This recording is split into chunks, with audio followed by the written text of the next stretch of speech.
del inicio de un texto argumentativo.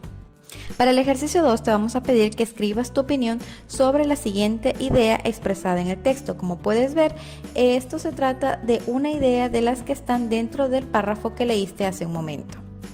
Quizás se te haga un poco complicado leer y comprender esto, así que te voy a echar una manito en esto. Verás.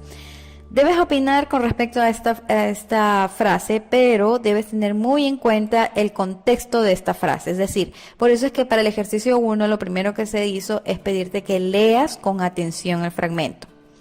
¿Qué es lo que te propone? ¿Cuál es el punto de vista del escritor de este fragmento?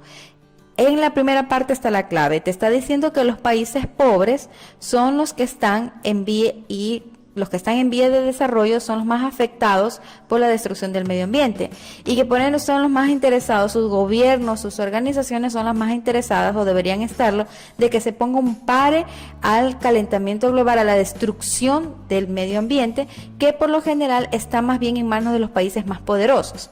Entonces, como los países más poderosos no tienen tanta afectación, tal parece no tienen tanto interés en detener esto, pero que son los países pobres los que nos interesa esto y que aquí viene la frase que te mandamos a analizar porque dice, constituye un reto acelerado, es decir, que es un reto que tenemos contratiempo para los seres humanos el mitigar, es decir, el reducir los daños causados a la naturaleza. ¿Por qué?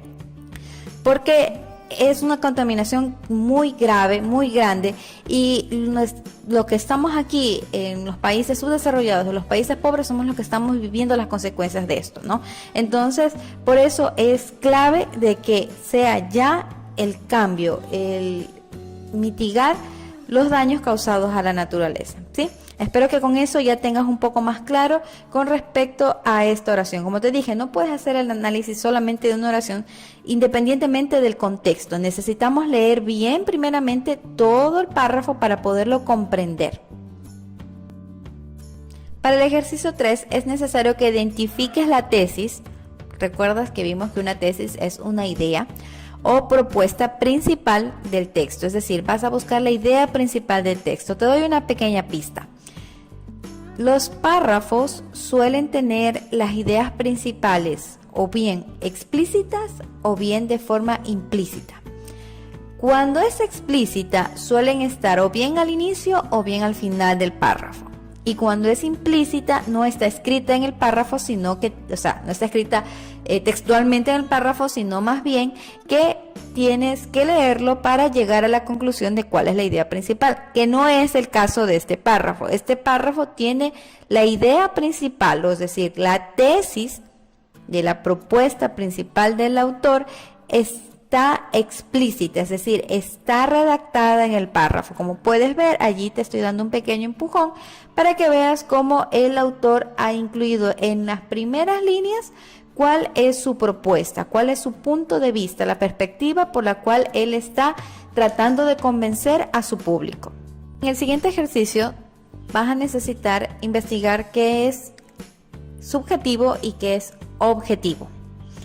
Pues bien, para que tengas una idea, te ayudo con algo. ¿Y por qué estamos sacando a colación esto de lo subjetivo y lo objetivo? Partimos en el hecho de que un texto argumentativo tiene como base algo subjetivo. ¿Por qué? Porque lo subjetivo tiene que ver mucho con un punto de vista de alguien sobre algo. Es sobre la perspectiva de algo, de alguien sobre un tema en particular. Parte de lo subjetivo, pero sus bases, sus argumentos, sus razones, por lo general son objetivas.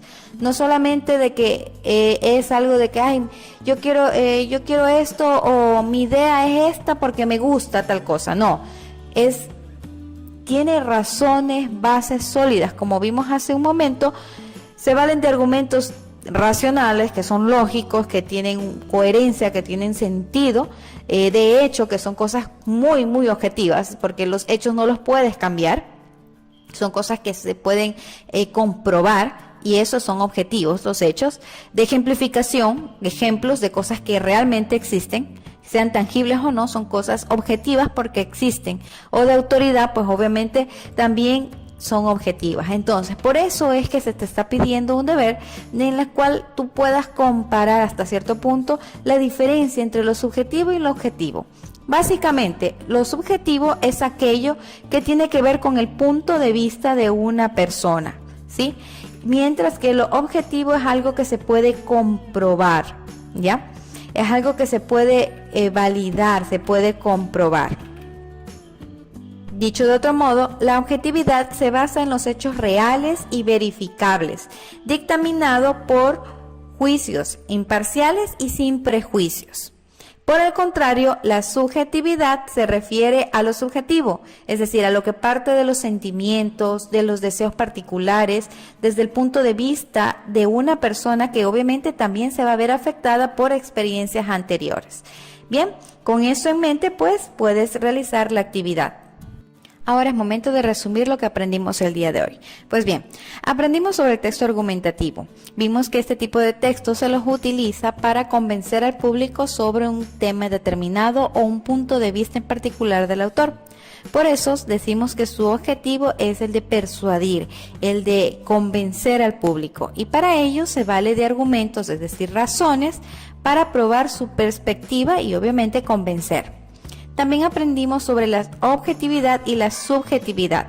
La objetividad se basa en los hechos reales y verificables, dictaminando juicios imparciales y sin prejuicios, mientras que la subjetividad se refiere a lo subjetivo, es decir, parte de los sentimientos, deseos particulares y también se ve afectada por las experiencias anteriores de la persona.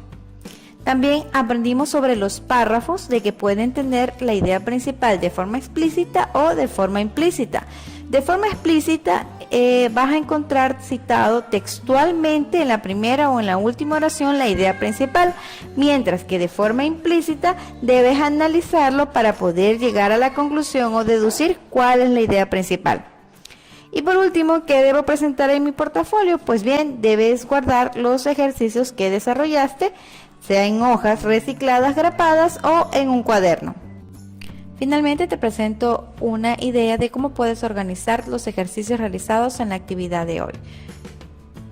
Y con esto, manos a la obra.